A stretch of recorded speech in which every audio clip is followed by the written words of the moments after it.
என் தாயின் வீட்டிலேயும் என்னை பெற்றோர்களின் அறையிலும் கொண்டு வந்து விடுமட்டும் விடாமல் பற்றி கொண்டேன். போதும். ஹல்லேலூயா. உன்னத பாட்டு புஸ்தகம் ஒரு அறிமுகப்படுத்தணும்னாக்கா எப்படி புரிஞ்சு கொள்ளுங்க. இது ஒரு பாட்டு. என்னதுங்க? ஒரு பாட்டு. ஹல்லேலூயா. ஆனால் அந்த பாட்டு கொடுக்கப்பட்ட பேர் வந்து உன்னத பாட்டு. இங்கிலீஷில் என்ன சொல்றதுனாக்கா சாங் ஆஃப் சாங். அப்படின்னா உலகத்தில் இருக்க எல்லா பாடலுக்கும் மேலான ஒரு பாடல் இல்லை. பாட்டுக்கெல்லாம் ஒரு மேலான பாட்டுனாக்கா கிங் ஆஃப் கிங் அப்படின்னு சொல்கிறோம். ராஜாதி ராஜா அப்படின்னா பாட்டுக்கெல்லாம் ஒரு ராஜா. இதுதான் அதான் இங்கிலீஷில் சொல்லுது. தமிழில் உன்னத பாட்டு. உன்னதம் என்று சொன்னால் உங்களுக்கு எப்படி புரியும்னா தேவன் உன்னதத்தில் வாசமாக இருக்கார். நம்முடைய தேவன் உன்னதமானவர் அப்படின்னாக்கா உங்களுக்கு எப்படி புரியபடி எப்படி சொல்லணும்னாக்கா உலகத்திலே உயரமான மலை எதுங்க? இந்த நம்ம பூமியில் இமயமலை இல்லைங்களா? அதுக்கு மேலே ஒரு மலை கிடையாது. அதோட உயரமான மலை ஒன்று கிடையாது. அதுக்கு மேலே ஒன்று இருக்குனாக்கா அதுக்கு மேலே உயர்ந்திருக்கா அதுக்கு பேர் வந்து உன்னதம்னு சொல்லுவாங்க. உயர்த்தத்துக்கு மேலே தான் உன்னதம். உயர்வானத்துக்கு மேலே போக போக தான் உன்னதம் வரும். அப்போ அது போல இந்த உலகத்தில் எத்தனை கவர்ச்சர்கள் பாடல்கள் கட்டியிருந்தாலும் இந்த பாடலுக்கு ஈடாக என்னாகாது அந்த எந்த ஒரு பாட்டு வராது. இதுதான் இதோட அறிமுகம். ஒரு அலையில சொல்லுவோமா? அப்படி என்ன இந்த பாட்டுனாக்கா ஒரு அன்பு குறித்து சொல்லுது. அன்போட நேசத்து குறித்து சொல்லுகிறது. இந்த உலகத்துல சில கேள்வி கேட்டா நீங்க பதில் சொல்லும் போது அதை நம்ம என்ன பண்ணலாம்? பகுத்தறிவு பிறந்தெல்லாம் எதனால பிறந்தது? ஏனென்று கேள்வி கேட்டதுனால. ஹல்லேலூயா. கேள்வினாலதான் என்ன ஆகுனாக்கா ஞானம் பொறுக்கும், அறிவு பொறுக்கும், எல்லாமே வரும். இல்லாட்டி எதுவுமே வராது. சின்ன வயசுல இந்த குலதெய்வம்னு ஒன்று இருக்கும் இல்லைங்களா? உங்களுக்கு ஒரு குலதெய்வம் இருக்கும் இல்லைங்களா அந்த காலத்தில்? அது போல் எங்களுடைய குலதெய்வம் முடிஸ்வரம். அப்போது முடி கொடுக்கறதுக்கு கொண்டு போவாங்க. நான் அப்போ கேட்பேன். அதுக்கு அந்த முடிஸ்வரம் காணிக்கை செலுத்துவாங்க. ஒரு கோட்டர், அப்புறம் ஒரு சுருட்டு. நான் கேட்பேன் இதெல்லாம் குடிக்குமான்னு கேட்பேன் எங்கள் அம்மாவை. ஆமாம் குடிக்கும். எப்படி குடிக்கும்? காலைல வந்து பார்த்தா இருக்காது. ஆனால் போய் பார்த்தா எல்லாமே அப்படி தான் இருந்துச்சு. ஹல்லேலூயா. கேள்விப்பட்டிருப்பீங்களா விநாயகர் பால் குடிச்சாருன்னு? அது எல்லாரும் அப்படிதான் நம்பிருந்தோம். அப்புறம் அதோடைய சயின்ஸ் எடுத்து பார்த்தா அது வேற மாதிரி கணக்கு வந்துச்சுங்களா? அந்த மாதிரி கேள்வி ரொம்ப முக்கியம் இல்லைங்களா? நான் என்ன சொல்ல வந்தேன்னா முதல் பாட்டுடைய அறிமுகம் என்னன்னாக்கா உன்னத பாட்டு. உயர்த்ததும் உயர விட்டும் மேலானது இந்த பாட்டு, இந்த உன்னத பாட்டு. ரெண்டாவது கேள்வி என்னன்னாக்கா இது ஒரு அன்பு குறித்தான் பரிமாறுது. அன்பு குறித்து பரிமாறுது. இப்போ உலகத்தில் நிறைய அன்புகள் இருக்கு இல்லையா? அன்பு பரிமாறுது, வித்தியாசப்படுது. தாயோட அன்பு இருக்கு, தகப்பனோட அன்பு இருக்கு, கூட பொறுத்த சகோதரோட அன்பு இருக்கு, கணவன் மனைவி அன்பு இருக்கு, கடவுள் அன்பு இருக்கு, நண்பர்களோட அன்பு இருக்கு. இந்த அன்புல எந்த அன்பு, இந்த நேசத்துல எந்த அன்பு இல்ல நேசம் சிறந்தது சொல்லுங்க பார்க்கலாம். சிறந்ததுன்னா உங்களுக்கு தெரியுமா? எல்லாம் தமிழ்ல சிறந்தது தான் சொல்லுவாங்க. The best. எந்த அன்பு பெஸ்ட் சொல்லுங்க பார்க்கலாம். அதுக்கப்புறம் கேள்வி கேட்க மாட்டேன், அப்படியே தொடர்ந்து போயிடலாம். யாருடைய அன்பு ரொம்ப பெஸ்ட்? ஏசப்பா அன்பு. அவர் கடவுள் விட்டுருங்க. நமக்குள்ள இருக்கு, நம்ம பூமிக்குள்ள இருக்கிற, நம்முடைய வட்டாரத்துல இருக்கிற எல்லாரும் பள்ளிகள நம்ம வட்டாரத்துல யாருடைய அன்பு சிறந்த அன்பு சொல்லுங்க பார்க்கலாம். அப்பா அம்மா. சொல்லுங்க. அப்புறம் அப்புறம் சொல்லுங்க சகோதர சொல்லுங்க. யாரோட அன்பு? அதான் மறுபடியும் சொல்றீங்க. வேற எக்ஸ்ட்ரா சொல்லுங்க. சகோதரருக்காக, சகோதரிக்காக, நண்பருக்காக. சரி, நீங்க அவ்வளவுதான் நினைக்கிறேன். நான் சொல்றேன். இந்த அப்பா அன்பு, அம்மா அன்பு, பிள்ளைகள் அன்பு, அண்ணன் அன்பு, தங்கச்சி, இதெல்லாம் எதுல மாமா மச்சான் அன்பு, இந்த ஜாதி ஒற்றாதெல்லாம் இதெல்லாம் எதுல வருதுனாக்கா பிளட் லைன்ல வருது. பிளட் லைன், இந்த ரத்தம் சம்பந்தப்பட்டது. இந்த ரத்தம் சம்பந்தப்பட்டு இதெல்லாம் அன்பு, இந்த ரத்தம் சம்பந்தப்பட்டது. ஆனா உலகத்திலே சிறந்த அன்பு எதுனாக்கா கணவன் மனைவி அன்பு தான் சிறந்தது. ஹல்லேலூயா. அடுத்தது எதுனாக்கா நண்பர்கள். ஏன் நான் சொல்றேன்னா இந்த உலகத்துல பெஸ்ட் அந்த லவ் அன்புன்னு சொல்லும் போது இது அப்பா புள்ள அன்பு காட்டுவார். அது அவரோட கடமை. ஏன்னா அவர் பெத்து போட்டால் அது பிளட்டு என்ன பண்ணும், அது இழுக்கும். அம்மாவும் என்ன பண்ணும், அந்த குடல் கொதிக்கும், ஐயோ என் புள்ள அப்படின்னு சொல்லி இது பிளட் லைனில் வரும். அதே போல் அண்ணன் தம்பி தங்கச்சி இதெல்லாம் பிளட் லைனில் தான் வரும், உற்றார் உறவினர்லாம். ஆனால் இது ஆட்டோமேட்டிக்காக வரும். இது இப்போ அதை ஒன்று சொல்கிற மாதிரில வந்தே ஆகணும் இல்லைங்களா. ஆனால் கணவன் மணி அன்பு என்று சொல்லும்போது இது பிளட் லைன் கிடையாது, ரத்த சம்பந்தம் மட்டும் கிடையாது. ஹல்லேலூயா. எங்கேயோ ஒரு இடத்துல இருக்க ஒரு பொண்ணு, எங்க ஆந்திராலையோ இல்லை தமிழ்நாடுலையோ எங்கேயோ ஒரு 300-400 கிலோமீட்டர் இருக்கும், பையன் பெங்களூர் இருப்பார். ஆனால் அங்கே ஒரு பொண்ணை பார்த்து கல்யாணம் பண்ண வரும் இல்லைங்களா. யாரோ ஒரு பொண்ணு யாரை நம்பி வருது, கணவனை நம்பி வருது. அந்த பெண்ணு யாரோ ஒன்று, ஆனால் என்ன பண்ணுறான், அந்த அந்த பெண்ணை நம்பி என்ன பண்ணுறான், வாழ்க்கை ஆரம்பிக்கிறாங்க. ஹல்லேலூயா. ஆனால் இவங்களுக்குள்ள என்ன இருக்காது, எந்த உற்றவும் இருக்காது, ரத்த சம்பந்தம் கிடையாது, சிறு வயசுல எதுவும் கிடையாது. ஆனால் இவங்களோட அன்பு தான் எவ்வளோ வரைக்கும் இருக்கும், சாகர வரைக்கும் இருக்கும். அதே போல நண்பன் யாரோ அவன் ஒருத்தன் யாரும் எங்கேயோ இருப்பான், ஆனால் நம்ம கூட பழகுறான் பாருங்க, நமக்காக என்ன பண்றான், எல்லாத்தையும். அதான் ஆண்டவராக இயேசு சொன்னார், ஒரு நண்பன் தன் நண்பனுக்காக உயிர் கொடுக்கிற அன்பை விட சிறந்த அன்பு இந்த உலகத்தில் இல்லை. ஹல்லேலூயா. நம்மளை இயேசு கிறிஸ்து என்ன பார்த்து சொன்னார், நம்மள என்ன, அது ஒரு கேள்வி உங்களுக்கு தெரியுங்களா, நம்மள என்ன சொன்னார் இயேசு கிறிஸ்து, மனவாட்டி. நம்ம யாருங்க, நம்ம சபை யாரு, நம்ம யாரு, மனவாட்டி. அவர் யாரு, மணவாளன். அந்த ஒரு அன்புல தான் நம்மளை இணைக்கிறார் கர்த்தர். இந்த மணவாட்டி மணவாளன் என்று சொல்லப்பட்ட அன்புல தான் நம்ம கர்த்தர் நம்மளை இணைக்கிறார். ஹல்லேலூயா, ஹல்லேலூயா. இந்த மனைவி கணவன் அன்பு தான் ரொம்ப சிறந்தது. இன்னொன்னு கூட சொல்ல போனா, ஒரு தாய் தகப்பன் ஒரு பெண்ணோட ஒரு ஆணோட எவ்வளவு வருஷம் இருப்பாங்க, குறைஞ்சபட்சம் அந்த கல்யாணம் ஆகிற வயசு மட்டும் இல்லைங்களா. ஒரு பெண்ணுக்கு 21 வயசு, ஒரு ஆணுக்கு 25 வயசு. இவ்வளோ வருஷம் தான் அப்பா அம்மா அண்ணன் தம்பி எல்லாம் கூட இருப்பாங்க. இவ்வளோதான் உடைய அன்பு எனக்கு தெரிஞ்ச வரைக்கும், என்னுடைய அன்பு சொல்கிறேன். அதுக்கப்புறம் யாரோட அன்பு சாகிற வரைக்கும். கிறிஸ்துக்குள்ள கல்யாணம் பண்ணும்போது சில கேள்வி கேட்பாங்க. கேள்வி என்று சொல்றதை விட அவங்க உறுதிமொழி கொடுப்பாங்க, கையை பிடிச்சி என்ன சொல்லுவாங்க, நம்மளை உங்க 2 பேரையும் மரணம் தவிர யாரும் என்ன பண்ணக்கூடாது, வேற பிரிக்க கூடாது. ஹல்லேலூயா. மரணம் தான் பிரிக்கணும் தவிர வேற ஏதோ பிரிக்கக்கூடாது. ஆனால் அப்பா அம்மா அக்கா தங்கச்சி அண்ணன் தம்பிலாம் அன்பெல்லாம் யார் எது வரைக்கும் தெரியுமா, ஒரு கல்யாணம் வரைக்கும் தான் பிரிஞ்சிடும். அதுக்கப்புறம் அவங்க குடும்பம் பிரிஞ்சிடும். ஆனால் அதுக்கப்புறம் இணைக்க போறாங்க பாருங்க, இந்த 21 வயசு 25 வயசு, அதுக்கப்புறம் அவங்க இணைக்கிறாங்க பாருங்க, எவ்வளோ 50 60 70 வயசு மட்டும் என்ன பண்ணலாம், வாழ்ந்துதான் ஆகணும். அதான் அதான் அந்த அன்பு தான் நான் சொல்றேன். இந்த கணவன் அன்பு மனைவி அன்பு தான் சிறந்தது. ஹல்லேலூயா. யாரோ எங்கேயோ இருக்கிற ஒரு பொண்ணு அவனுக்கு வந்து துணை ஆகுது, எங்கேயோ இருக்கிற ஒரு பையன் அவன் போய் துணை ஒரு குடும்பத்தை உருவாக்கி அவங்க வாழ்றாங்க பாருங்க. அந்த கஷ்டத்திலும் நஷ்டத்திலும் தாழ்விலும் உயர்விலும் சந்தோஷத்திலும் துக்கத்திலும் ஏதாவது சிறந்தது. ஹல்லேலூயா. எங்கேயோ அந்த பொண்ணுக்கு ஏதோ ஒரு அடிப்படுது, ஆனா துடிச்சு ஓடுறான் தெரியுமா, யாரு, புருஷன் தான் துடிச்சு ஓடுவான். ஆனா அது வரையும் அவள் துடிக்க மாட்டான். எப்போ கல்யாணம் பண்ணி குடும்பம் நடத்துறானோ அவளுக்கு ஏதோ ஒன்று ஆயிடுச்சுன்னா, கர்ப்ப வேதனை அடிக்கும் போது யார் துடிப்பான், புருஷன் தான் துடிப்பான். ஹல்லேலூயா. எப்படி, ரத்த சம்பந்தமா கிடையாது. அதே போல அவ துடிப்பான், புருஷனுக்கு ஏதோ ஒன்று ஆயிடுச்சுன்னா என்ன பண்ணுவான், துடிப்பான். இதுதான் உலகத்திலேயே சிறந்த ஒரு அன்பு. ஹல்லேலூயா. அந்த அன்பு குறித்தா இந்த உன்னத பாட்டுல இருக்கு. இந்த உன்னத பாட்டுல 1 அதிகாரத்துல இருந்து எடுத்து நீங்க 8 அதிகாரம் மட்டும் தான் இருக்கு. இந்த 8 அதிகாரத்துல நீங்க பாத்தீங்கன்னாக்கா ஒரு இடத்துல கூட இந்த இடத்துல தேவன் கர்த்தர் அப்படின்னு ஒரு வார்த்தை கூட வராது. ஒரு இடத்துல கூட இருக்காது. நீங்க படிச்சு எத்தனை முறை படிச்சாலும் கர்த்தர் தேவன் அப்படின்னு சொல்லி எதுவும் இருக்காது. ஏன்னாக்கா இது மணவாளனுக்கும் மணவாட்டி இருக்கிற ஒரு அன்பு குறித்து அவ்வளவு அழகாக ஆழமாக உயர்வாக சிறந்தமாக பேசுகிறது இந்த உன்னத பாட்டுல.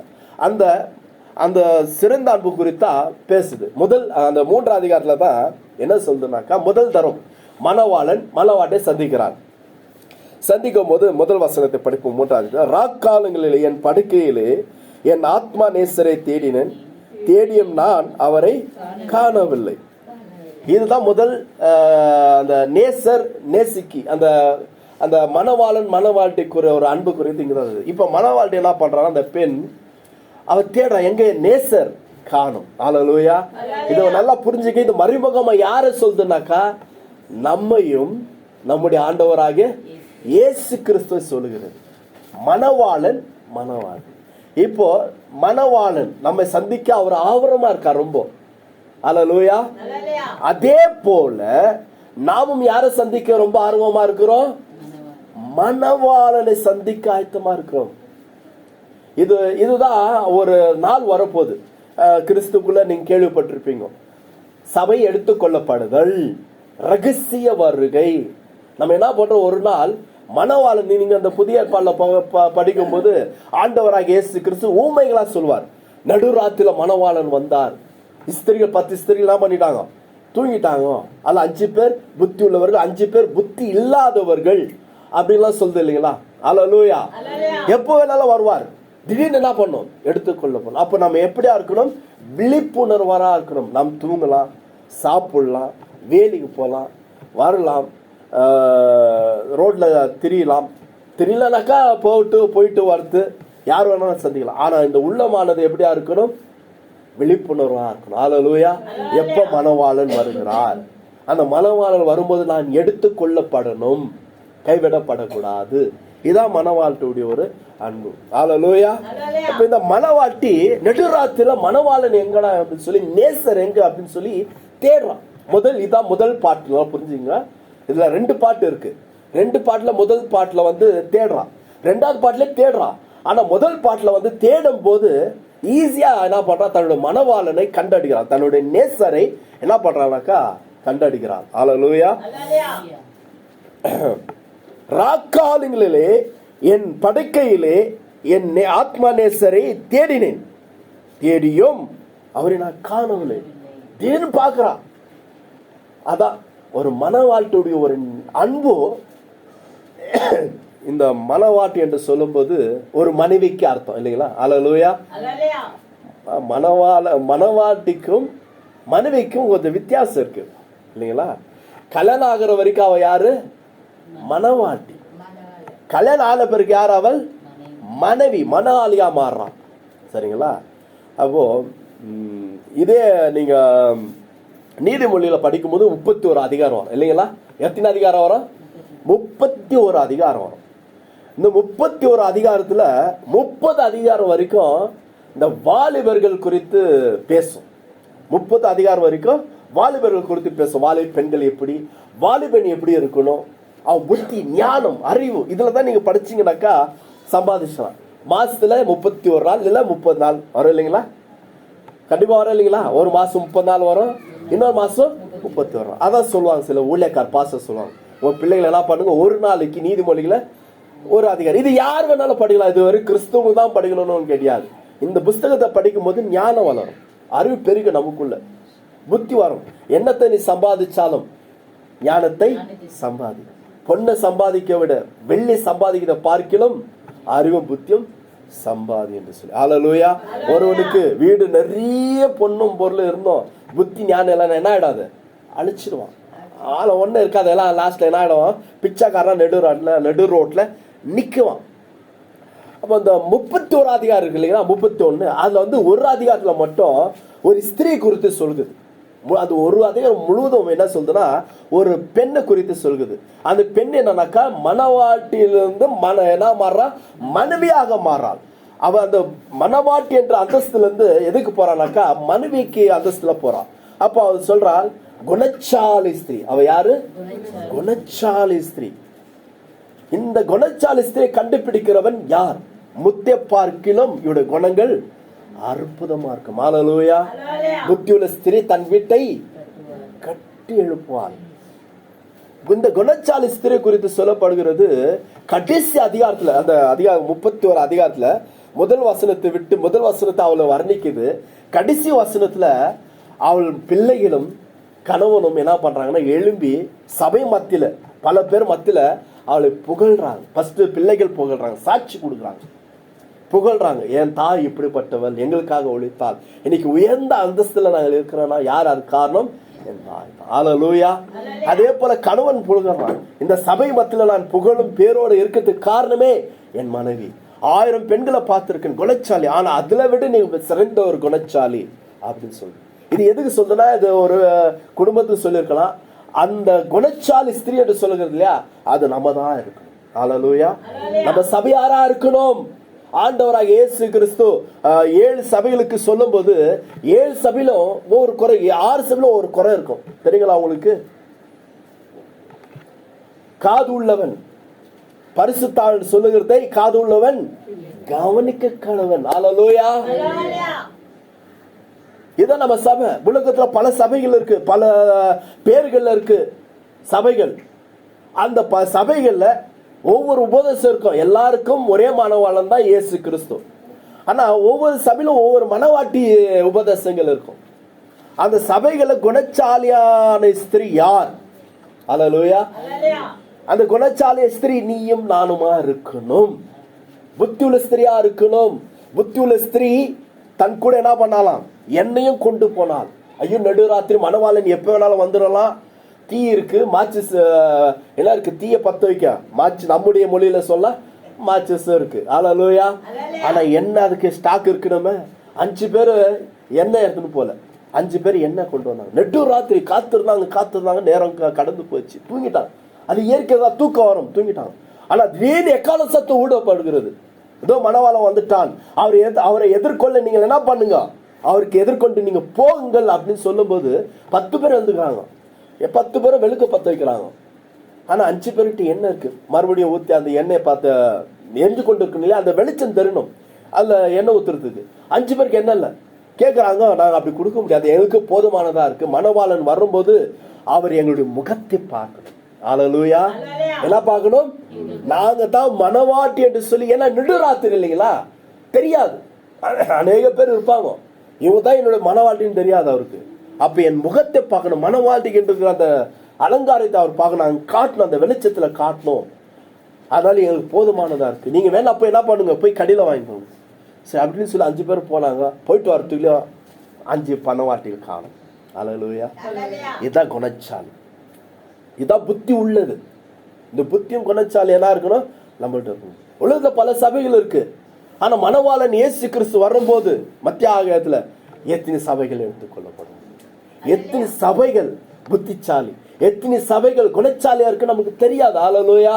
ஆனா நமக்கு தெரியும், நாம தெரியணும், சபைகளை உருவாக்கி கொள்ளணும். இன்னைக்கு நீங்க இந்த காலகட்டத்துல பார்த்தா மணவாட்டி என்று சொல்லப்பட்ட சபைகள், நான் சொல்றது இந்த கட்டிடம் சொல்லு. ஹல்லேலூயா. இந்த கட்டிடம் கூடி வரதுக்காக, இங்க தேவனை ஆராதிக்கிறதுக்காக, இதெல்லாம் ஒழுக்கங்கள் இல்ல, இதெல்லாம் கரெக்ட். ஆனா சபை என்று சொல்றது நாம தான். ஹல்லேலூயா. நம்மளாம் ஒன்றாக இணைக்கப்பட்டு எடுத்துக்கொள்ளப்படணும்.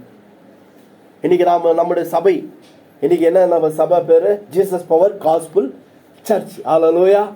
இந்த ஜீசஸ் பவர் காஸ்பிள் சர்ச் எந்த லிஸ்ட்ல இருக்கு? புத்தி உள்ள ஸ்திரியா, குணச்சாலி ஸ்திரியா, இல்ல 5 பேர் புத்தி உள்ளவர்கள், 5 பேர் புத்தி உள்ளாத இருக்காங்களே, விழிப்புணர்வு. அந்த விழிப்புணர்வு தான் அது சொல்லுது. நாளைக்கு மணவாளன் திடீர்னு இன்னைக்கு கூட வரலாம். ஏன்னா சொல்ல முடியாது. ஏன்னா நம்ம இன்னைக்கு நம்முடைய காலகட்டத்தில் பார்க்கும் போது, கண்ணோட்டத்தில் பார்க்கும் போது சபைகள் சீர்கட்டு போய்கொண்டு எல்லாருக்கும் தெரியும். பாஸ்டர் அம்மா கூட தெரியும் இல்லைங்களா? ஏன்னா அவங்க எல்லா இடத்துல போயிட்டு இருக்காங்க, அவங்களே பார்த்துருக்காங்க.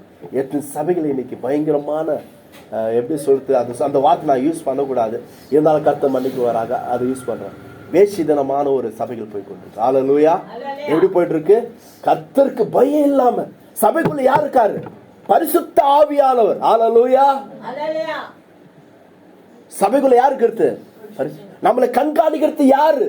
கண்காணிப்புக்கு இங்கிலீஷ்ல என்ன சொல்லுவாங்க? பாஸ்டர். கண்காணிப்பு பாஸ்டர்னு சொல்லுவாங்க. ஓகேங்களா? இன்னொரு நம்ம வேலை மேல எடுத்துக்கினா அது என்ன சொல்லுவாங்க? சூப்பர்வைசர்னு சொல்லுவாங்க. சூப்பர்வைசருக்கு வேலை என்னங்க? 10 பேர் அவர் கீழே இருக்காங்கன்னா அந்த சூப்பர்வைசர் 10 பேர் கண்காணிக்கணும். அவர் என்னென்ன பண்றாரு, வேலை கரெக்டா பண்றாரு இல்லையா. அது போல பரிசுத்த ஆவியானவர் சபையே கண்காணிக்கிறவரா இருக்கிறார். ஹல்லேலூயா. நம்மளெல்லாம் கண்காணிக்கிறவார். நம்ம வெளியில போயிட்டு சபை முடிஞ்ச ஞாயிற்றுக்கிழமை ஒரு நாள் வந்து என்ன வேணாலும் செஞ்சுட்டு வந்து சபையில வந்து கர்த்தருடைய பந்தியை கையில வாங்கி சாப்பிட்டு எப்படி வேணாலும் போல, மனம் போன போக்கல ஜில்ஜால் பண்ணி ஜாலி பண்ணி காசு இருக்கு. நமக்குன்னு ஒரு வரமுறை இருக்கு, நமக்குன்னு ஒரு வரமுறை இருக்கு, நமக்குன்னு சில கொள்கைகள் இருக்கு, நமக்குன்னு சில பார்டர் இருக்கு. அந்த பார்டர் லிமிட் அதுல தான் நம்ம இருக்கணும். ஹல்லேலூயா. நம்மலாம் யார்? சீயோன்கள். பிரித்தெடுக்கப்பட்ட இந்த உலகத்தில் இருக்க, இந்த பூமியில இருக்கிற ஜனங்கள் மத்தியில இருந்து அவங்களும் மனுஷர், நம்மளும் மனுஷர்கள் தான்.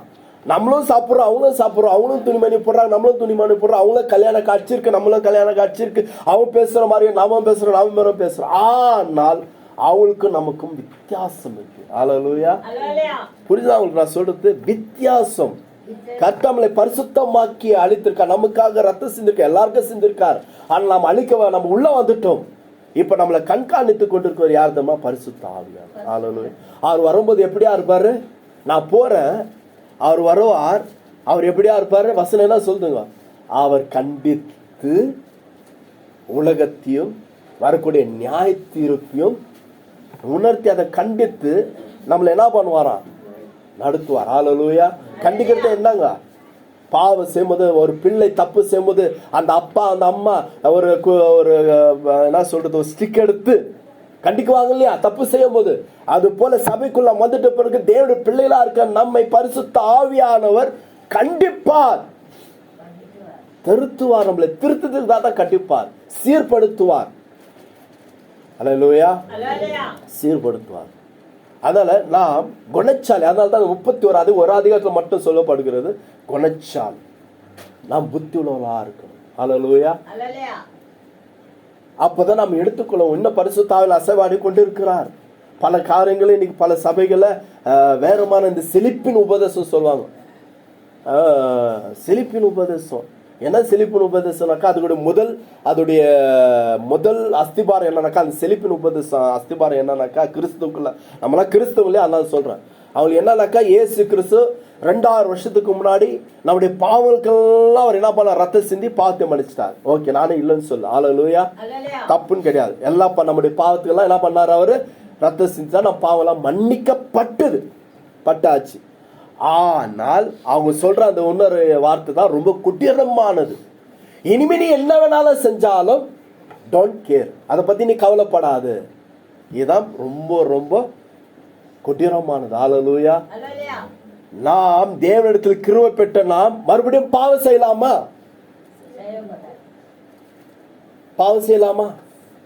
கிருபை பெற்ற நாம் எதுக்கு கிருபை பெற்றோம்? பாவம் செய்யக்கூடாது. இந்த பாவ உலகத்துல பாவம் செய்யக்கூடாது, பரிசுத்தமா வாழ்றதுக்காக தான் அந்த கிருபையை நாம் பெற்றிருக்கிறோம்.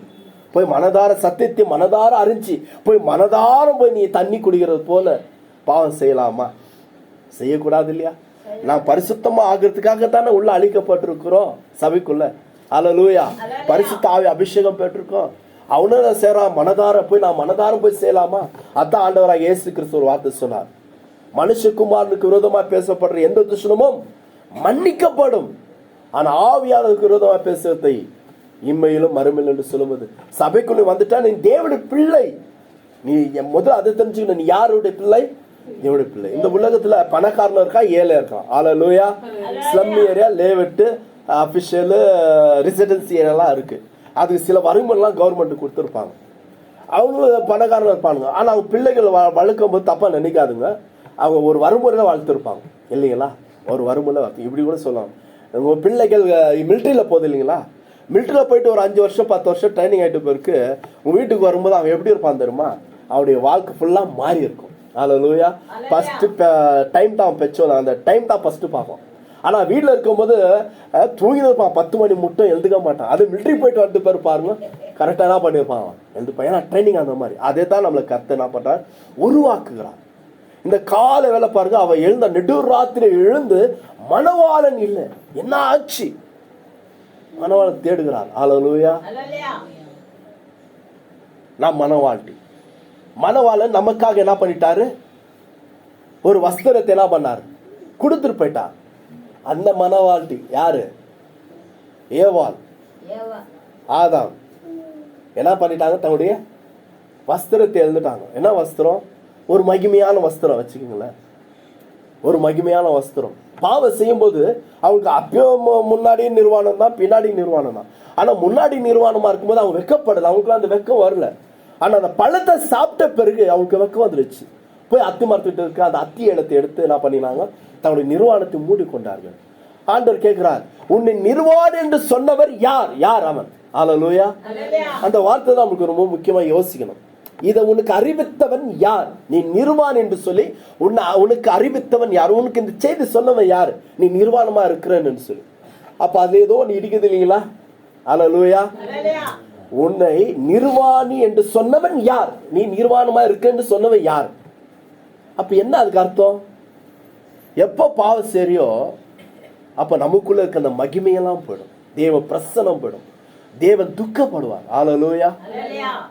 அதனால தான் இயேசு கிறிஸ்து சபைக்கென்று சொல்லப்பட்ட ஒரு மணவாட்டி ட்ரெஸ், ஒரு மணவாட்டி ஒரு கல்யாண பெண்ணுனாக்கா சும்மா போய் அப்படியே நின்று போய் மந்திரம் மாற்றிக்க முடியும் இல்லையா? கிறிஸ்டின்ஸுன்னு ஒன்று இருக்கு, இஸ்லாமிக்னு ஒன்று இருக்கு, இந்துக்குன்னு என்ன பண்றாங்க, அந்த கோடு ட்ரெஸ் கோடுன்னு ஒன்று இருக்கு. ஹல்லேலூயா. நீங்களா இப்போ ட்ரெஸ் கோடு சபைக்கு வரும்போது ஒரு ட்ரெஸ் கோடுன்னு தானே வரணும். கோட் ட்ரெஸ் கோடுனாக்கா அது என்ன சொல்றது, கோடுனாக்கா ஒரு அதுக்குன்னு ஒரு ட்ரெஸ், கல்யாணத்துக்கு போன ஒரு ட்ரெஸ் வச்சிருப்பேன் இல்லைங்களா, ஸ்கூலுக்கு அதான் ட்ரெஸ் கோடுனாக்கா, ஸ்கூல் போறோம் இல்லையா, யூனிஃபார்ம், அதான் ஒரு ட்ரெஸ் கோடு. ஹல்லேலூயா. இப்போ நம்ம சபை நான் இப்படியே வர முடியாது, ஏன்னா தனமா நான் வர முடியாது, நைட் ட்ரெஸ்ஸோட வர முடியாது, இங்கே வந்து தேவன சமூகத்தில் வர முடியாது. அது போல ஆண்டவராக இயேசு கிறிஸ்து ரட்சிப்பின் வஸ்திரத்தை என்ன பண்ணார், நமக்கு மணவாட்டியா நமக்கு கொடுத்தார். அதுதான் அந்த மணவாட்டி என்று சொல்லப்பட்ட வஸ்திரம். சில மணவாட்டி என்று சொல்லி சில குவாலிட்டியில கர்த்தர் என்ன பண்ணிருக்காரு, ஊமைகளா சொல்றாரு. அதை நான் அப்படி சொல்லிட்டு போறேன். சொல்லிட்டு மறுபடியும் அங்க போயிட்டு அந்த 2வது பாட்டு நாம் பார்ப்போம். மணவாட்டிக்கு மணவாளன் என்ன பண்ணார்னா, இப்படியே உங்களுக்கு சொல்ல போறேன். நம்ம இந்தியாவில் வேற மாதிரி, அரபிக்கு வெளிநாடு தான் வேற மாதிரி. என்ன வேற மாதிரினாக்கா, இங்க வந்து நம்ம என்ன பண்றோம், பொண்ணுகிட்ட வரதட்சணை வாங்குறோம் இல்லைங்களா, 10 சவரனு, காரு, பைக்கு, கொஞ்சம் இன்னும் மிஞ்ச போனா என்ன பண்ணுவோம், ஒரு இடத்தை கேட்டு வாங்குவோம். ஹல்லேலூயா. பெண்ணு பெத்த என்ன பண்றான், பணத்தை கொடுத்து அவன் பொண்ணை கொடுத்து கல்யாணம் பண்ணி அனுப்புவான். ஆனா நீங்க அரபிக்கு தேசம், இஸ்ரேல் தேசம், இல்ல இந்த அமெரிக்காலாம் வேற மாதிரி விட்டுருங்க, அங்க அந்த வரதட்சணையே கிடையாது. அரபிகளை என்ன பண்ணுவாங்கன்னாக்கா, இஸ்ரேல் சுத்தி இருக்கு இல்லைங்களா, அந்த கலாச்சாரம் வேற. ஆபிரகாம் நாட்டில் இருந்து இந்த ஆண் மகனை என்ன பண்ணுவான், அந்த பெண்ணை கல்யாணம் பண்ணிக்கிறான்னாக்கா, கல்யாணம் முடியாதுனாக்கா இவன் என்ன பண்ணுவான், அந்த பெண்ணுக்கு பணம் கொடுப்பான். இதுதான் அங்க முறை. இதுதான் இயேசு கிறிஸ்து ஊமையால் சொல்லியிருக்காரு.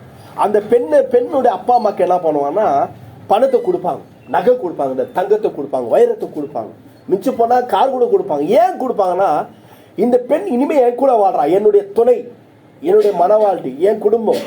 ஆனா இந்த பெண்ணை பெற்று வளர்த்து எனக்கு கொடுத்துருக்கீங்க இல்லையா, அதுல புத்தி உள்ள ஸ்திரீ, அப்புறம் குணச்சாலி ஸ்திரீலாம் இருக்கு. இதெல்லாம் அதிகமா இதெல்லாம் அந்த குணச்சாலி ஸ்திரீலாம் எப்போனா கல்யாணம் ஆனதுக்கு பின்னாடி கண்டுபிடிக்க மாட்டான் மணவாளன். கல்யாணம் ஆகிறதுக்கு முன்னாடியே, தாலி கட்டுறதுக்கு முன்னாடி, மோந்திரம் மாறதுக்கு முன்னாடியே கண்டுபிடிச்சிருவாங்க. பொண்ணு பார்க்கும் போதே இந்த சிஸ்டம்லாம் நடந்துடும். அதை நான் சொல்ல வரேன். அப்ப கல்யாணம் பண்ணும் போது என்ன பண்ணுவானாக்கா, அந்த மணவாளன் தான் என்ன பண்ணுவானாக்கா, அந்த பெண்ணுடைய அப்பா அம்மாக்கு எல்லாத்தையும் கொடுப்பான். அந்த கல்யாணம் ஆகிற அந்த என்கேஜ்மெண்ட், அந்த கல்யாணம் நடக்க தெரியுங்களா, அந்த நாட்களுக்குள்ளேயே அந்த பெண்ணை அவன் கண்டுபிடிச்சிருவான், புத்தி உள்ளவளா குணச்சாலி ஸ்திரியான்னு சொல்லி. புத்தி உள்ளவள் குணச்சாலி ஸ்திரி சொன்னா இன்னும் வாரி கொடுப்பான். ஹல்லேலூயா.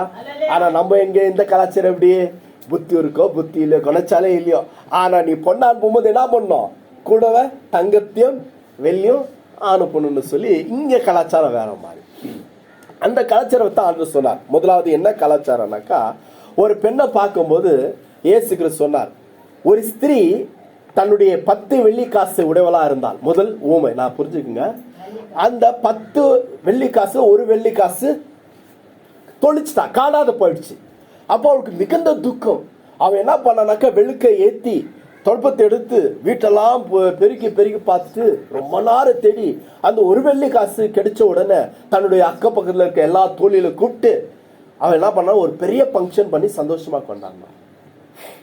ஏன் இது 1 வெள்ளி காசு தானே, 1 வெள்ளி காசு தானே, இதுல நான் போயிடும் 9 வெள்ளி காசு இருக்கு இல்லையா, அந்த 1 வெள்ளி காசுக்காக அவள் ஏங்கி கதறி அந்த வெள்ளி காசு கிடைச்ச உடனே இதுலதான் ஒரு ஓமை, ஒரு ரகசியம் இருக்கு. ஒரு பெரிய பங்கனை பண்றான், சந்தோஷப்படுறான், விருந்து வைக்கிறான்.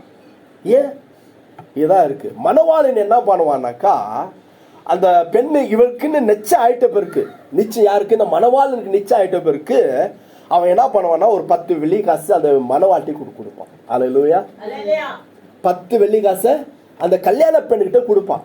நான் கல்யாணம் பண்றேன் தெரியுமா, அந்த நாள் நீ என்ன பண்ணு, இந்த வெள்ளி காசு என்கிட்ட 10 வெள்ளி காசு கொடுக்கணும்னு சொல்லுவான். எப்போ, 1 மாசம் இல்லை 3 மாசம், எங்கேருந்து மட்டும் ஒரு 3 மாசத்துக்கு முன்னாடி நடக்கும் இல்லைங்களா, இல்லை இப்பெல்லாம் நைட்டு எங்கேருந்து மட்டும் மறாநாள் கல்யாணம் இல்லைங்களா? அப்போல்லாம் அப்படி கிடையாது. 3 மாதத்துக்கு முன்னாடி 6 மாதத்துக்கு முன்னாடி கூட என்ன பண்ணுவாங்க, எங்கேருந்து ஒன்று பண்ணிட்டு அப்புறம் கல்யாணம் பண்ணுவாங்க. அதே போல தான் அந்த 6 மாத கேப்பில் இந்த வெள்ளி காசு கொடுத்துட்டு போயிடுவான் மணவாளன். இது ஒரு இஸ்ரேலில் ஒரு நடைமுறை. ஏன் நடைமுறைனாக்கா, இந்த 10 வெள்ளி காசை இந்த பெண்மணி, இந்த மணவாட்டி எப்படி வச்சு அவ செலவு பண்றா, பத்திரமா வச்சுக்கிறாளா, இதை வச்சுதான் டெஸ்ட் பண்ணுவாங்க.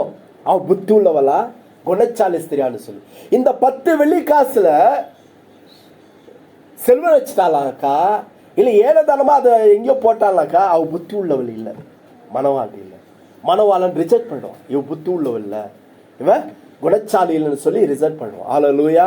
அதுக்காக தான் அந்த ஸ்திரீ என்ன பண்ணலாம், ஐயோ ஒரு வெள்ளி காசு காணாத போயிடுச்சு, ஐயோ இந்த ஒரு வெள்ளி காசுல தான் என்னோட எதிர்காலமே இருக்கு, என்னோட எதிர்காலமே இருக்கு, என்னோட கல்யாணம் அடிங்க இருக்கு, என் மணவாளன் நான் என்ன பண்ணும், போய் அடைய வேண்டும் என்று சொல்லி அவ தேடுறாளாம். அந்த தொற்பத்தை எடுத்து பெருக்குன்னு கேட்பான். வெளுக்கு வட்டி ஒரு வெள்ளி காசு எப்படி கிடைச்சனோ அவளுக்கு இருக்க சந்தோஷம் எப்படின்னாக்கா பல மடங்கு சந்தோஷம்.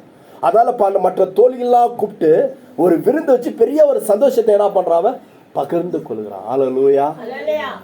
இப்ப இந்த 10 வெள்ளி காசு கல்யாண நேரத்துல என்ன பண்ணுவாளாக்கா, அந்த பணவாழ்த்தி மணவாழ்ட்டு கொடுப்பாளாம். அந்த வெள்ளி காசு தான் நீங்க கொடுத்தீங்கல்ல, அப்போ அந்த மணவாளும் ரொம்ப சந்தோஷப்படுவாங்க. இந்த 6 மாசம் முன்னாடி கொடுத்த இந்த வெள்ளி காசை செலவழிக்காம, ஏன்னா சில பெண்கள்லாம் செலவு ரொம்ப இதா இருப்பாங்களா, புத்திசாலியாக குணசாலியாக இந்த அவ்வளோ பத்திரமாக பாதுகாப்பாக இந்த வெள்ளி காசை வைத்து கொண்டாலே அப்படின்னு சொல்லி சந்தோஷப்பட்டு மணவாளன் அவளுக்கு கொடுத்துருவாங்க.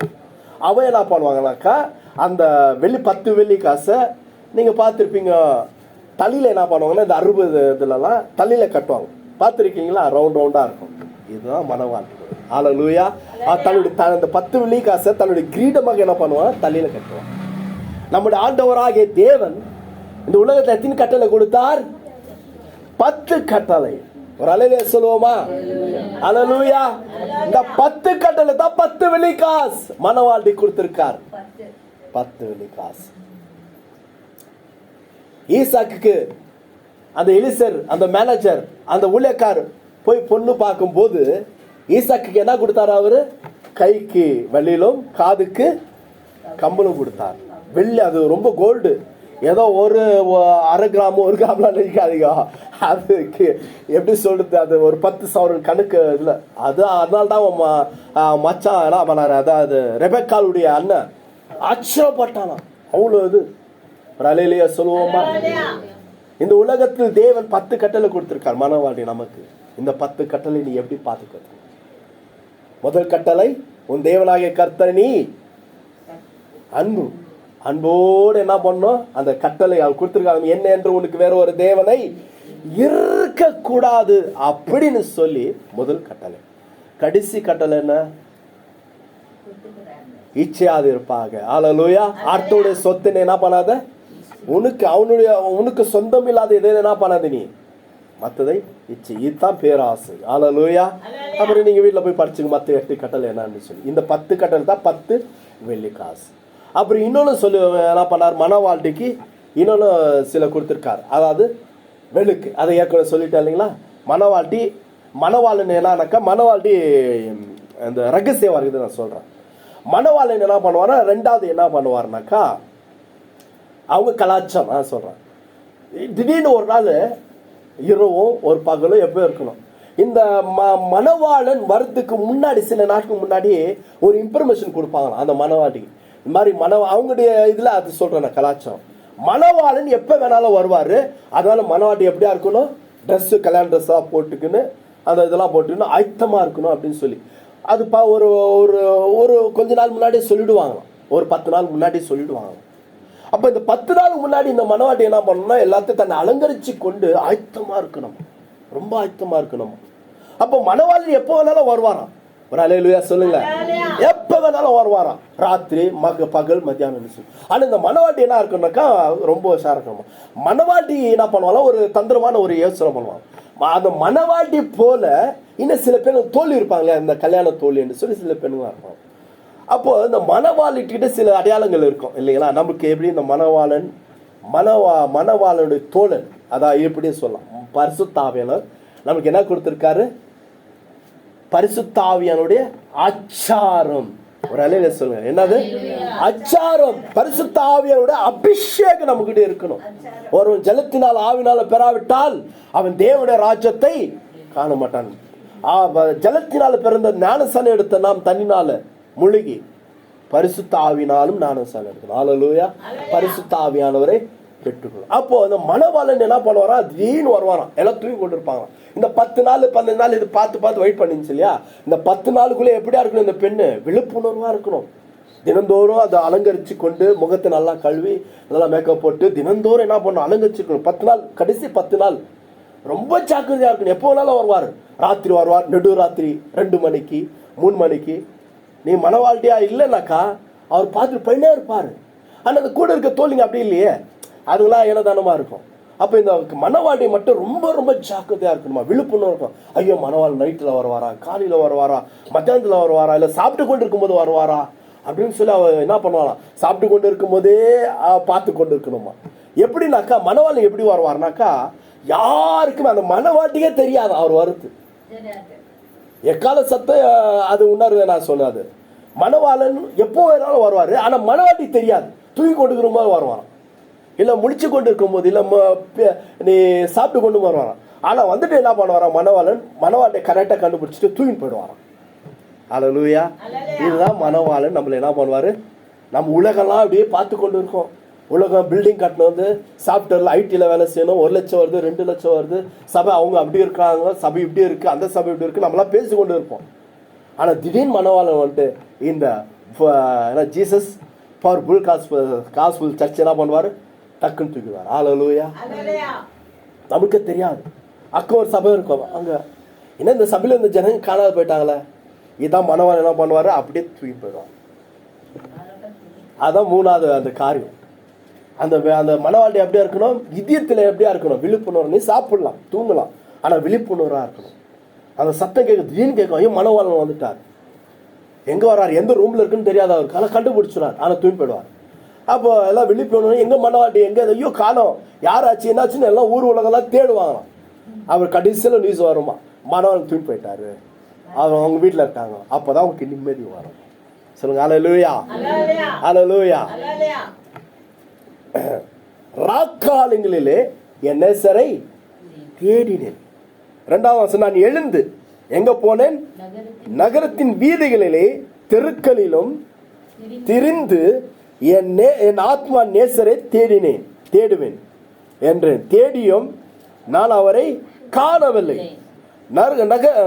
நகரத்திலே திரிகிற காவலர்கள், அதாவது போலீஸ், என்னை கண்டார்கள். என் ஆத்மா நேசரை கண்டீர்களா என்று அவர்களை கேட்டேன். அவர்களை விட்டு கொஞ்ச தூரம் கடந்து போன உடனே என் ஆத்மா நேசரை கண்டேன். சொல்லுங்க. இது சிம்பிள். ஃபர்ஸ்ட் பார்ட் தான். ஹல்லேலூயா. நல்லா புரிஞ்சுக்குங்க. இஸ்ரேல்ல கூட இப்படிதான் இருக்கும். நமக்குள்ள முதல் தரம் நம் மனவாளனை தேட ஆரம்பிச்சோம் இல்லைங்களா? எப்ப தேட ஆரம்பிச்சோம்? நம்ம ரட்சிக்கப்படும் போது. கரெக்டு நான் சொல்றது? தேட ஆரம்பிச்சோம். ஈஜா கிடைச்சிட்டார் நம்முடைய மனவாளன். ரொம்ப ஈஜா கிடைச்சிட்டார். அவரை கண்டு கொண்டோம், அவரை என்ன பண்ணோம், முத்தமிட்டோம், அவரை நேசித்தோம், புகழ்ந்தோம். அதிகாலை 3 மணிக்கெல்லாம் எழுந்து என்ன பண்ணோம், அவரை புகழ்ந்தோம், துதித்தோம், ஆராதித்தோம். சபைக்கு 8:30 மணி என்றால் 9 மணி 8:30 மணி என்றால் முன்னாடியே வருவோம். எல்லாருக்கும் முன்னாடி ஒரு சாட்சியா இருந்தோம். ரொம்ப சந்தோஷம். ஹல்லேலூயா. ஏன்னா மனவாளனே ரொம்ப ஈஸியா கண்டு கொண்டோம். எந்த ஒரு அடித்தடி எதுவுமே இல்லாம, மலை மேல ஏறாம. இன்னைக்கு என்ன பண்றாங்க, மலை மேல எவ்வளோ பேர் மலை மேல ஏறாங்க. வேளாங்கண்ணிலாம் நீங்க அதெல்லாம் எப்படின்னு எனக்கு தெரியாது. எனக்கு தெரிஞ்ச ஒரு சகோதரன், அவன் இப்போ ரசிக்கப்பட்டு வளர்த்தான். ஞானஸ்நானம் எடுத்துட்டு யாரும் ஏதோ சொன்னாங்க சொல்லிட்டு வேளாங்கண்ணியில அந்த மணல்ல முட்டி போட்டு நான் போயிருக்கலாம். எவ்வளவு தூரம் அது ஏதோ ஒரு எனக்கு தெரியல. அது அங்க மராதலுக்கு அந்த முழங்கால் இருக்கு இல்லைங்களா, முழங்கால்லாம் தக்காளி மாதிரி, அழிப்போன தக்காளி மாதிரி எடுக்குது. 1 வாரம் 2 வாரம் அவன் இதாகல. அப்புறம் 2வது டைமும் நல்லா அதான் ரட்சிக்கப்பட்டுன்னு கேட்குறான். எதுக்கு தெரியுமா? ரட்சிக்கப்பட்டனா பலியானவைகளா நீ விட்டு வெளியே வரணும். ஞானஸ்நானம் எடுத்தா மட்டும் இல்லை, ஞானஸ்நானம் எடுத்த பிறகு ஞானஸ்நானம் எப்படி கொடுப்பாங்க தெரியுங்களா? வேற இப்படி முழுகிறது கிடையாது. ஹல்லேலூயா. இப்படி உன்னை படுக்க வச்சு எழுதுவோம். எதுக்கு தெரியுமா? படுக்கும்போது உலகத்தின் பல காரியங்கள் பல குணங்கள்லாம் செத்து போயிடணும், மண்ணோட மண்ணா போகணும். நீ அங்கிருந்து இப்படி எழுப்பும் போது புது மனுஷனாக புது குழந்தைய என்ன பண்ணு, நீ வெளியே வரணும். ஹல்லேலூயா. அதுக்காக தான் இப்படி படுக்க வச்சு இப்படி எழுப்புறது. அப்போது உனக்குள்ள இருக்க எல்லா பழைய குணங்களும், நீ பழைய மார்க்கத்திலிருந்து வந்த பழைய பராம்பரைகள், உங்க அப்பா அம்மா சொல்லிக் கொடுத்த, தாத்தா பாட்டி சொல்லிக் கொடுத்த இந்த காரியெல்லாம் நீ விட்டுடணும். புது மனுஷனாக புது சிருஷ்டியா இருக்கணும். ஹல்லேலூயா. முதல் தடவை நீங்க மலைக்கு போகாம மலை மேல ஏறாம நேசரை கண்டு கொண்டீங்க. ஆனா இன்னைக்கு மலை மேலாம் ஏறாங்க, இவன் மலை மேல ஏறாங்க, கடல் கடையில போறாங்க, கோயில போறாங்க, இன்னும் அவங்க என்ன பண்ணல, கண்டு கொள்ள கடவுளை இன்னும் என்ன பண்ணல, அவங்களால தரிசிக்க முடியல. பணம் எவ்வளவு செலவு பண்றாங்க, புண்ணிய ஸ்தலத்துக்கு எல்லாம் போறாங்க, பணத்தை செலவு பண்ணி கொண்டு நோ பிரயோஜனம் இல்லை. ஹல்லேலூயா. ஏன்னா கடவுள். ஆனா நம்ம ஒரு ரூபாய் செலவு இல்லாம எங்க போய் திரியாம, முள்ளு படுக்க மேல ஏறாம, மலை மேல ஏறாம, கை கால் நோகாம என்ன பண்ணிட்டோம், நேசரை ஈஸியா கண்டு கொண்டோம். ஹல்லேலூயா. போனேன், தெருவில் அழிஞ்சேன், தெரு வீதிகளை அழிஞ்சேன், காவலர் பார்த்தாங்க, திடீர்னு பார்த்தா நேசர் கண்டு கொண்டேன். ஹல்லேலூயா. இது முதல் அனுபவம். இதான் ஃபர்ஸ்ட் பார்ட். நேசரை கண்டு கொண்டீங்க, உங்க ரட்சிப்பு சந்தோஷமா இருக்கு, நீங்களே கிறிஸ்துக்குள்ள நல்லா ஆவிக்குரிய வாழ்க்கை நல்லா வாழ்ந்து கொண்டிருக்கீங்க. இப்ப செகண்ட் பார்ட்டுக்கு போவோம். அதே உன்னதா பாட்டு.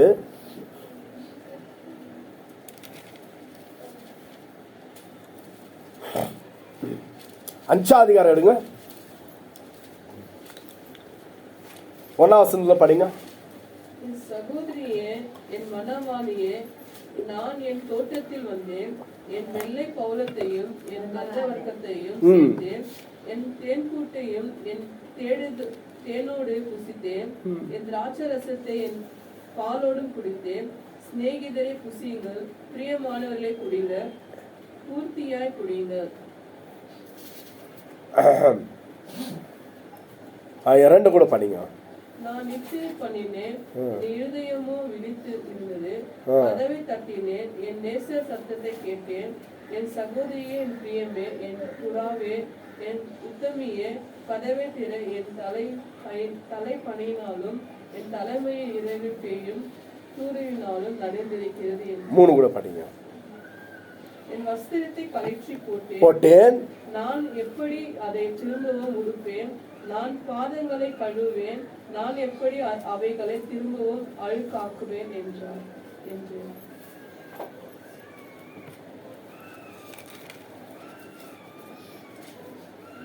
அஞ்சு படிங்க. என் நேசருக்கு கதவை திறக்க நான் எழுந்தேன். ஹல்லேலூயா. இப்பதான் செகண்ட் பார்ட்ல நம்ம வரோம். முதல் பார்ட்ல நம்ம என்ன பண்ணோம், ஆதி அன்புல, அதான் ஆண்டவர் சொல்ற 7 சபைக்கு எழுதும் போது ஒரு சபைக்கு சொல்றா, ஆதியில இருந்த அன்பு இப்போ உன்னிடத்தில் இல்ல. அந்த ஆதி அன்பு எங்க? முதல் பாட்டுல என் நேசரை தேடினேன், நீ அப்போ பழைய மார்க்கத்துல இருந்த புதிய ஆண்டவருக்குள்ள வரும்போது உடனே ரொம்ப ஈஸியாக என்ன பண்ணிட்டோம், நம்ம மேல பாவம் மலை போல இருந்துச்சு. நம்ம பாவம், நம்முடைய அக்கிரமங்கள், நம்முடைய அநியாயங்கள் மன்னிக்க கூடாத அளவுக்கு இருந்துச்சு. ஆண்டவராக இயேசு கிறிஸ்து தம்முடைய சொந்த ரத்தத்தால கழுவிட்டார். ஈஸியா என்ன போயிட்டோம், அவர் வந்து அடிச்சிட்டோம். இன்னைக்கு உலகத்துல அந்த கடவுளை கண்டறிய, அந்த தேவனை கண்டறிய எவ்வளோ முயற்சி பண்றாங்க, தவமா இருக்கிறாங்க, ஆனா முடியல அவனால. ஆனா கிறிஸ்து நம்ம என்ன பண்ணிட்டோம், அவரை கண்டடிச்சோம். அது தேவனுடைய சுத்த கிருபை. ஹல்லேலூயா. அவர் நம்ம மேல வச்சு இறக்கம் ரொம்ப பெருசு. ஆனா 2வது முறை இப்ப நேசர் அவர் வருகிறார், வந்து கதவை தட்டுறார். ஆதியில இருந்த அன்பு இப்ப இல்ல நம்ம கிட்ட. உண்மைதானுங்க, ஒத்துக்கிறோம் இல்லையா? நானும் ஒத்துக்கிறேன். ஆதியில இருந்தது நான் சொல்றேன். ஆதியில நான் பாவம் அப்படியே எப்படி இருந்த பாவத்துல கப்பல் ஓட்டுறதோட நீச்சல் அடித்து கொண்டு ஆள் நீச்சல்லாம் அடிச்சிருந்தேன் பாவத்துல. என் பாவம் ரொம்ப பெருசு, அது வேற மாதிரி, அதெல்லாம் சொல்லணும், அது அசிங்கம். ஹல்லேலூயா. அதெல்லாம் புட்டு வைக்க முடியாது, இந்த பாவம் அந்த பாவம். ஆனா ரொம்ப நீங்க புரிஞ்சுக்கணும், ஆள் நீச்சல்லாம் அடிச்சிருந்தோம், பாவத்தை முழுகிருந்தோம். ஒரு நாள் எப்படி ஆண்டோடைய தெய்வம் இறக்க மேல இருந்ததுனால நான் என்ன பண்ணிட்டேன், ரட்சிக்கப்பட்டு அந்த ரட்சிப்பின் சந்தோஷம்னு சொல்லுவாங்க. ரட்சிப்பின் நான் ஆரம்பத்துல ரட்சிப்பின்னா அந்த சந்தோஷம் எனக்குள்ள அளவில்லாத இருந்துச்சு. அப்பதான் தெரிஞ்சு ஆண்டவன் பாவத்தை மன்னிச்சுட்டு என் நேசன் நான் கண்டு கொண்டேன், நேசன் என்னோடு இருக்காருன்னு சொல்லி அப்பதான் புரிஞ்ச அந்த சந்தோஷம். நம்ம தேடியும் கிடைக்காத திடீர்னு ஒரு நாள் கிடைக்கிற ஒரு புக்ஷன் எவ்வளவு சந்தோஷம், அது மாதிரி சந்தோஷம் இருந்துச்சு. அப்ப என்ன ஒரே சந்தோஷம்.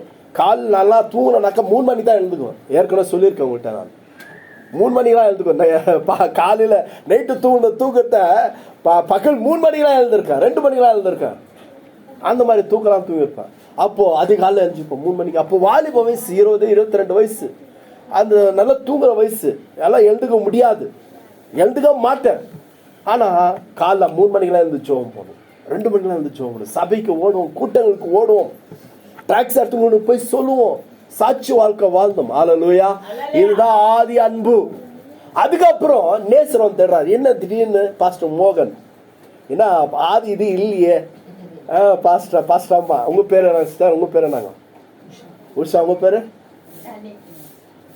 ஜாலிஸ். ஆதியில இருந்து உங்க அன்பு திடீர்னு இப்போ நீங்க அதிகாலை ஜெபம் பண்ணல. எங்க அது முத மாதிரி இல்ல, ஆவிக்குற வாழ்க்கையில இல்ல. முத போய் 10 பேர் 5 பேருக்கு சொல்லுவோம், வாலண்டியா போய் சொல்லுவோம், ஐயோ வாங்க ஒரு நாள் வாங்க சர்ச்சுக்கு. என் வாழ்க்கையை செஞ்ச அந்த அற்புதத்தை, எனக்கு கொடுத்த கிடைச்ச அந்த சந்தோஷத்தை நீங்களும் பகிர்ந்து கொள்ளுங்க. வா ஒரு நாள். அவங்க எவ்வளவுதான் மூஞ்சியை காட்டினாலும் திட்டுனால என்ன பண்ணுவோம், போய் எப்படியாவது சொல்லி கொண்டு வாங்க. ஹல்லேலூயா. இதான் சந்தோஷம், ஆதியில இருந்த அன்பு. ஆனா இப்ப இல்ல. இப்போ அவரு தேடி வர்றாரு. யார் தேடி வர்றாரு? மணவாளன் தேடி வர்றாரு, கதவு தட்டுறார். என் பிரியமே, என் ரூபவதி, என் புறாவே, என் செல்லமே, என் தங்கம் என்று சொல்லி நம்ம உள்ள அவர் கதவு தட்டுறார். ஆனா நம்ம என்ன ஆதியில அவர் வரத்துக்கு முன்னாடி நம்ம எழுந்து என்ன பண்ணுவோம், ரெடி ஆயிட்டு. எப்படி ஆண்டவராகிய தேவன் அந்த ஏதன் தோட்டத்துல உலாவுற சத்தத்தை கேட்ட உடனே அவருக்கு அந்த சத்தத்தை கேட்கறதுக்கு முன்னாடி போய் 2 பேர் போய் ஆஜராயிட்டாங்க. ஐயோ என் ஆண்டவர் இதோ எங்க இருக்கிறேன்னு சொல்லி. இப்ப அவர் வந்து உலாவுகிறார் தோட்டத்துக்குள்ள, சத்தம் கேட்குது, ஆனா 2 பேரும் காணோம். இப்ப அவர் கூப்பிடுறாரு, ஆதாமே எங்க இருக்கிறார்? ஐயோ ஆண்டவரே மரத்துக்கு பின்னாடி இருக்கிறோம். ஏன்னாச்சு? ஹல்லேலூயா, ஹல்லேலூயா. நம்முடைய வாழ்க்கை அப்படிதான். இப்ப 2வது பாட்டு, ஆண்டவரை தட்டுறார். என் பிரியமே, என் ரூபவதியே, என்னாச்சு? என்னை புகழ்ந்தியே, அதிகாலை எழுந்து என்னை தேடினியே, நம்ம 2 பேரும் ஒன்னா இருந்துமே, புசித்துமே, என் பிரசனத்துக்குள்ள நீ ஊறி இருந்தாயே. ஆனா இப்ப எங்க நீ என்னை தேட மாட்டாய்? ஆதியில இருந்த அன்பு எங்க? ஐயோ ஆண்டவரே, என்னால் எழுந்துக்க முடியாது, பெட் விட்டு எழுந்துக்க முடியாது. நான் துணியை ட்ரெஸ்ஸை சேஞ்ச் பண்ணிட்டேன், கால் கையெல்லாம் கழுவிட்டு சாப்பிட்டு நிம்மதியாக தூங்கி கொண்டிருக்கேன். ஐயோ என் பிரியமே, என்னுடைய தலைமுடி பனினாலும் குளிர்னாலும் நடுங்க கொண்டிருக்க நான். கதவு தெரு. ஹல்லேலூயா. எப்படி ஆண்டவர் எங்க நடுங்க கொண்டிருக்கார்? மணவாளன் குளிர்னால பனினால நடுங்க கொண்டிருக்கார். எப்படி தடுக்க முடியும்? நான் மறுபடியும் என்ன பண்ண முடியாது. ஆண்டவர் ரொம்ப துக்கத்தோட என்ன போயிட்டாரு, அவரோட பிரச்சனை நம்மளை விட்டு தூரம் போயிடுச்சு. ஐயோ ஆண்டவர் வந்துட்டாரு, சரி தடுக்கலாம், மனுஷனா இதாக இருக்கு, தடுக்கலாம்னு பார்த்தா ஆண்டவர் இல்லை. ஹல்லேலூயா. இதுக்கப்புறம் தான் 2வது பாட்டுல என்ன நடக்குது பார்த்தோம்.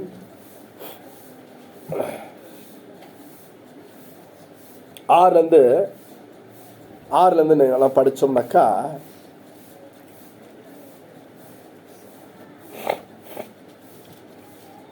நான் படிக்கிறேன் கேளுங்க. என் நேசருக்கு கதவை திறந்தேன், என் நேசரோ இல்லை, போய்விட்டார்.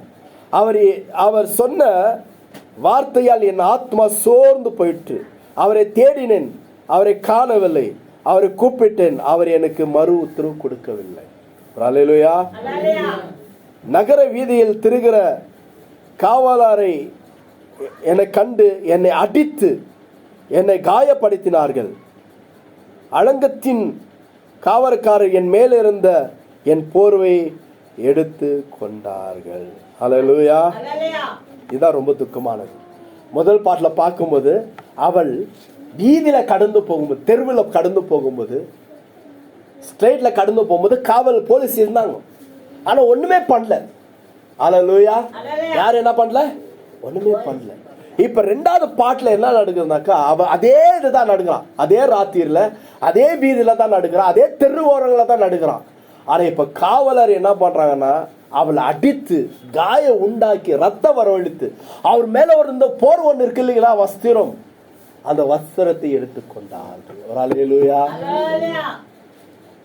எடுத்துக்கொண்ட பிறகு அந்த முதல் அந்த ஒரு அதிகாரம் முழுசா நீங்க படிச்சிருப்ப பிறகு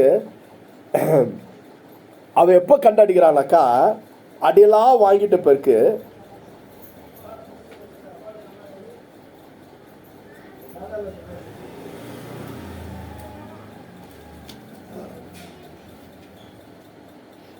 ஆறாம் அதிகாரத்துல தான் கண்டுபிடியும். அல்லேலூயா.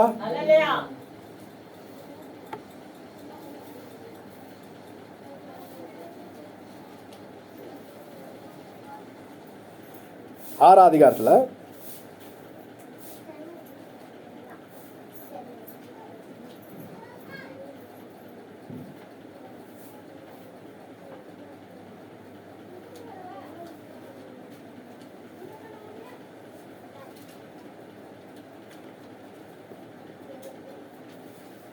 நீங்கள் வீட்டில் போயிட்டு என்ன பண்ணுங்க, இந்த ஆறாம் அதிகாரத்தை போய் படிச்சு பாருங்க. ஏன்னா இங்கே எல்லாமே சொல்லி கொண்டு வருது. ஆறாம் அதிகாரத்தில் என்ன பண்ணுறாங்கனாக்கா, அவள் நேசரை கண்டுபிடிச்சிடறான். அல்லேலூயா. நேசரை கண்டுபிடிச்சிடறான். எங்க? ஒரு இடத்துல போயிட்டு. அதுக்கு முன்னாடி அவளுக்கு நடந்த சம்பவம் என்ன? அடி, உத, ரத்த காயங்கள், போர்வெல்லாம் எடுத்து போட்டு பிறகு அவமானப்படுத்தி, நிர்வாணப்படுத்தி, குன்று குறையா வச்ச பிறகு தான். ஆனாலும் அவன் என்ன பண்ணல, நான் எவ்வளோதான் ரத்த காயம் ஏற்பட்டா, என் போர் போனாலும், என்னை அவமானப்படுத்தினாலும் நான் என்ன பண்ண மாட்டேன், என் நேசரை விட மாட்டேன் என்று சொல்லி எப்படி தேடி அழிந்து போய் என்ன பண்றாங்கக்கா, அதை கேட்குறாங்க சில ஸ்திரீகள். இவ்வளோ அடிபட்டு உன் நேசரை தேடுற, அவர் எப்படிப்பட்டவர், அவருடைய அங்க அடையாளங்கள் சொல்லு. அப்போ அங்க அடையாளம்லாம் சொல்றான். ஆறாம் அதிகாரத்தில் தான் என்ன பண்றாங்கக்கா, ஒரு இடத்துல போய் நேசரை கண்டுபிடிச்சி அந்த ரத்த காயத்தோடு, அந்த அவமானத்தோட, நிந்தையோட போய் என்ன பண்றான், அவருடைய பாதத்துல போய் விழுகிறார். அல்லேலூயா. இப்போ புரிஞ்சுதுங்களா? தேவன் கொடுத்த ரட்சிப்பை என்ன பண்ணாதீங்க, நீங்க எக்காரணத்தை கொண்டோ எழுந்துடாது. எக்காரணத்தை கொண்டோ எழுந்தா தேவன் கொடுத்த அந்த ஆதி கொடுத்த அன்பு, அந்த பரிசுத்தம், அந்த ரட்சிப்பு என்ன பண்ண, அது அந்த ரட்சிப்புல என்ன கரைத்தர எதுவுமே பண்ணக்கூடாது. நம்ம சேர இந்த சில தவறுனால என்ன ஆயிடுது, நம்ம கொடுத்திருக்க ரட்சிப்பின் வஸ்திரம் அது என்ன ஆயிடுதுனாக்கா அழுக்கு ஏற்பட்டது. அல்லேலூயா. நம்ம ஆதில எப்படி கிறிஸ்துக்குள்ள வந்தோமோ, ஆதில எப்படி தேவ சமூகத்தில் இருந்தோமோ, தேவனிடத்தில் எப்படி அன்பு கூர்ணமோ, அதே போல கடைசி வரைக்கும், எது வரைக்கும்?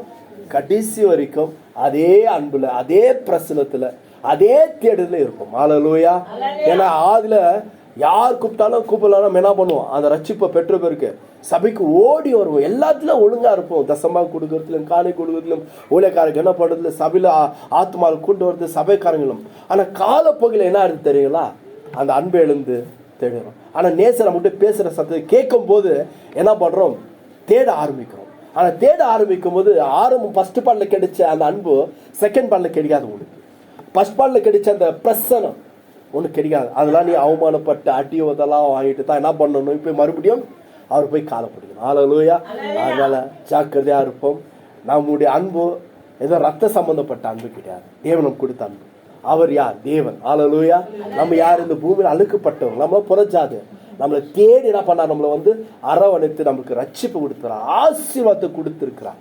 அதனால இதை நம்ம என்ன பண்ண விடக்கூடாது, எழுந்து போயிடக்கூடாது. கர்த்தர் ஆசீர்வதிப்பாராக. அல்லேலூயா.